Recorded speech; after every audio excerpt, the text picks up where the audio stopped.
amok. What do you think? Other than prayer, we all know we have to pray for the Catholic Church. We have to pray for Pope Francis. Yeah. What do you think a path to moving forward is, David? I Yeah, know I think a that's lot. a heavy thing to lay on you.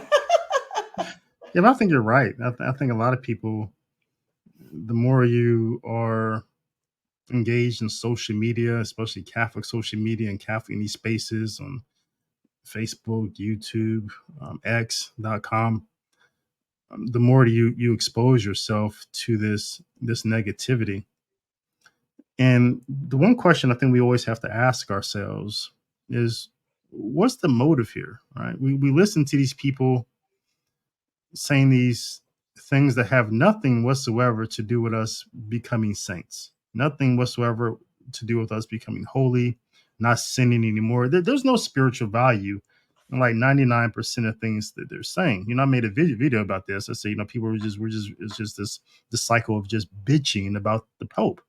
And so it's not really nothing positive here. So first, we just have to discern what we're hearing and what's the motive of the person that's saying it.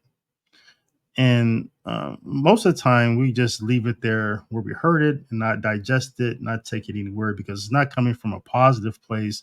It's not coming from a place of someone who is encouraging us to be saints, encouraging us to be holy. They just want us to hear the grievance and be upset. They're upset, and I think legitimately, for some good reasons. But it doesn't mean that they get to take their grievance and their negativity and just throw it on us. No more than Martin Luther should have been able to take his grievances that he had, and just make a whole Protestant denomination. That's not how that works. So, and aside from that, I think it just goes back to the point I said before. God made us just for a time just as this. And it's okay for us to have bad leaders, even a bad pope. And we just have to figure out how we can suffer through that and do what we can do. If we're parents, we can just raise our kids in a way that they may discern their vocation, and perhaps we can make a change that way.